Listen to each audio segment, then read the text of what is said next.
I'm Scott Sands, and earlier this morning I grabbed the one and only Fred LeFebvre because I wanted to get his take on a few things. Fred LeFebvre joining me in studio this afternoon, or really this morning, but that's beside the point. Also, I'm going to update the music beds that we use at some point. I hope so. This week.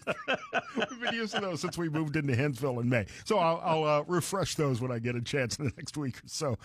Thank you for hanging out. I appreciate it, Fred. Oh, not a problem. So I like doing it. I've now lived in town for about 10 years, and one thing I've noticed more than any other place around this country where I've lived, and I've lived in a lot of cities throughout my career. Yeah, you've moved around a lot, yeah. Is this town, this state even, loves to vote on more tax levies than any other place where I've ever lived. And with Election Day now less than 6 days away, Yeah. I wanted to get your take on some of these ballot measures, some of the down-ballot issues, not just the candidates that people have to vote on, either early voting this week or Tuesday when they go into the polls. You know, and after hearing you say that, it made me think, and I'm going to have to do some checking now. I've always been under the impression that as a state, it's the way that we do business. And I wonder if other states make it more difficult for communities to have levies on the ballot as a way of collecting taxes and funding all the things they do, mental health, for instance, and senior citizen care and schools and all of that kind of stuff, because it just seems like the state of Ohio always has some levy on a ballot for no matter what city you're in. Yeah, I think I heard you give a number a few weeks ago. There are something like 35 tax levies on various ballots. Now, we don't have them all, no, depending we don't on have where them you all. live. Right, but if you look around Lucas County, well, actually all of Northwest Ohio, there's levies in Lake Township, there's levies in Wood County, there's levies in Henry County, there are levies here in Lucas County, there's levies in Toledo. There's a ton of them for people to vote on. And your best bet is to go up to the Lucas County Board of Elections if you're a Lucas County resident and take a look at what you're going to be voting on, and then go to the Aries website, because they'll actually show you, they'll give you a breakdown of what you actually pay for each of those levies and how, if you vote yes, that will change your tax structure. Yeah, that's very important. Yeah, it's really nice to know, because most people, well, at least since I've been here for 40-some years, I haven't seen a levy go down to defeat yet. No, that's the most bizarre part of this. Not only do we have all these levies, but people keep voting for them. Yeah. And that blows me away. I looked at my sample ballot for my precinct here in downtown Toledo, and I think I have 6, maybe 5, maybe 7 tax levies. Seems about right. Which I could vote. Yeah. And look, I don't have a problem, and this may make it sound like I'm such a contrarian. I don't have a problem with the work that, say, Lucas County Children's Services or the Senior Citizens Board or Right. mental health.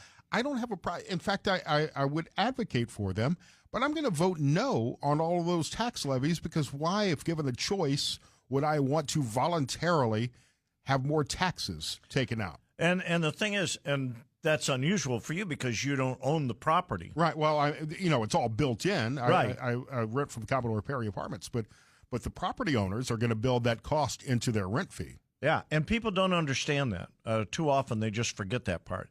But every time a levy gets passed, and I've been advocating for a number of years now, when the levy comes up, just vote no. You'll get a tax break. It's a tax break for you immediately, right. Even if it's only, as they promote it, it's only $1 a month, Fred. Right. It's not that much. But $1 a month, if you add up all the levies Right. that you vote yes for right now and say no to all of those, and they all go away, you're earning yourself a couple $100 more every single year. Except in Toledo and Lucas County, of course, they'll put it back on the next ballot in 5 months. Exactly. That's why the temporary 0.75% payroll tax has been temporary since it stared back in the 80s, long before you got here. If a tax fails, they'll just call for a special election in 6 months. That's right. And they do that all the time. And a lot of our listeners have said for years, if a levy fails, then they shouldn't be allowed to put it back on right away. They should have to wait a year or 2 years. 2 years, something like that. Absolutely. Yeah. I think it would send a strong message to some of these organizations that, sure, you may be doing great work, but live within your budget or find other ways to raise money from the private sector to do the work that you're doing. That's one of the things that we've always advocated. So you've got issue 19, that's the Toledo levy for Toledo schools, right. TPS. they've had some pretty good success lately, especially with the specific schools that they've designed for medical, for financial, for automotive, and things like that. Do you want to continue to support that? People would argue yes, because you want a good school system to raise your property values. I get that. There's a bond issue for the public library. I'm not a big proponent of that one because they've gone way beyond what libraries were supposed to be, and they actually loan out tools and movies and CDs, and they just do so many things that a library shouldn't be doing.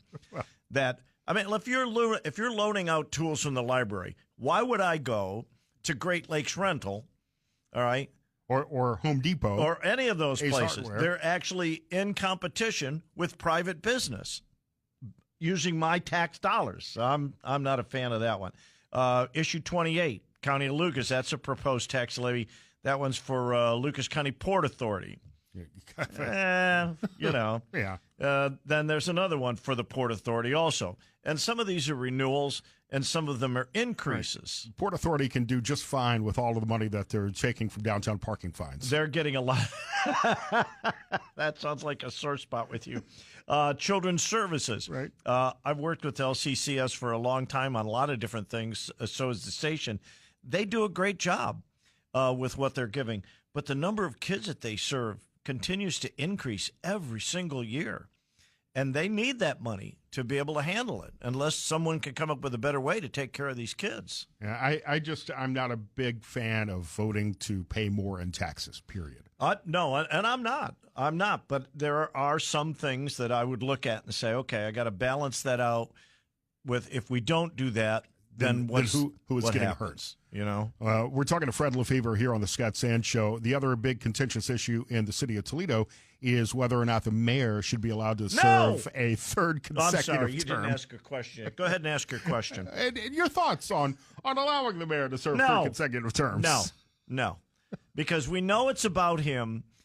Despite the argument that, it's about coming forward and going forward. No, we know it's about him.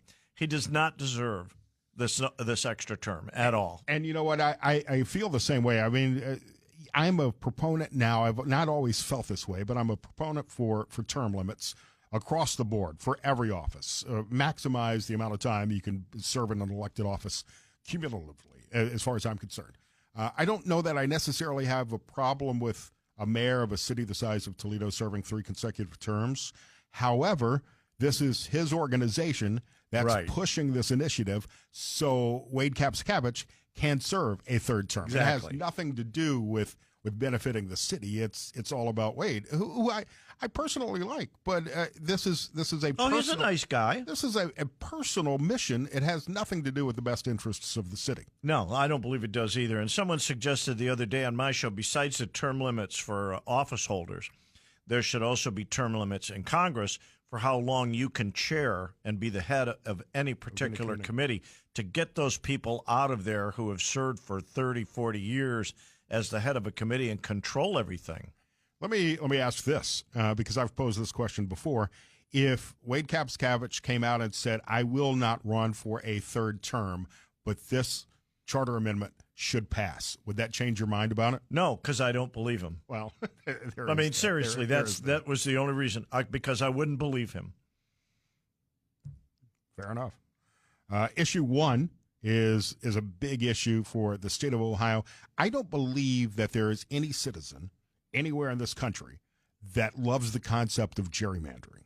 No. So I would not be surprised, even with Trump carrying the state by +5 or more, with the opposition that Republicans have had on issue 1, if this passes. Biggest thing I don't like about it is that the people who get named to that committee are unresponsive to us. They have no control. They're unaccountable over who it is. to anybody. Yeah, they're unaccountable, and the only way they can get knocked off is if everybody else on the committee feels like they did something so egregious that they can't hold that position anymore. Right.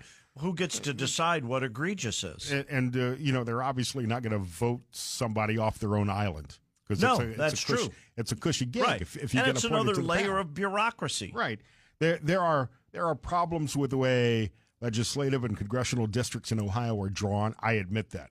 But this issue, this amendment is not the solution. I don't think it's the solution. And we've always had problems because every 10 years we're mandated to redistrict. And every 10 years you do that based on the census. But then the federal guidelines come into this too.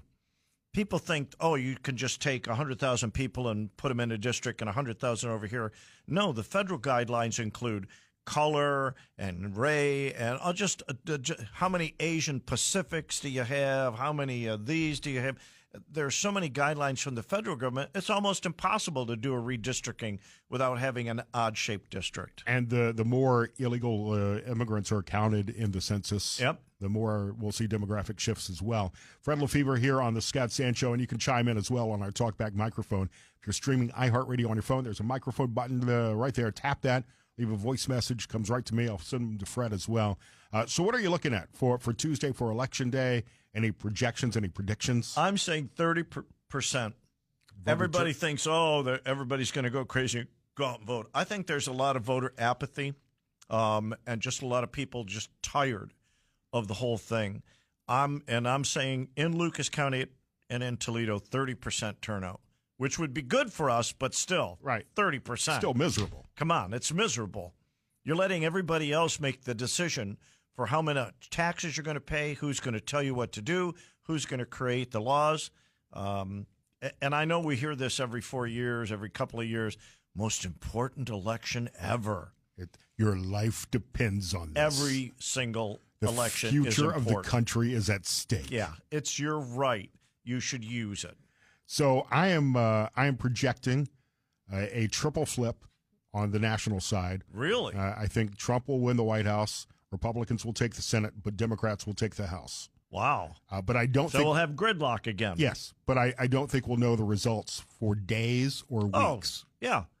And it's not like we always knew the results. Anyhow, people think that, back in the Huntley-Brinkley days, that when they called an election at 11:30 when they shut off at midnight or at 1 a.m., those were the results. Those were still just projections because you still have to certify. Every state has to certify. And that takes Every weeks. county has to certify. And that goes days because you have to wait until things that are postmarked by the close of business on Election Day come in. So, or in some states, they're allowing them to be received for 7 days later. I saw that. That's crazy. If you don't have it postmarked by the close of business that day on Election Day, it shouldn't count. Every state is kind of, it's the Wild West in some of these states. Yeah. But I don't think we're going to find out for a while. But people will start whining about it probably right after midnight. People have been whining about it for 8 years. Well, that's now. true. They're already whining about losing it, and they haven't even voted yet. I think Trump takes Ohio by +5, a lower margin than 16 and 20.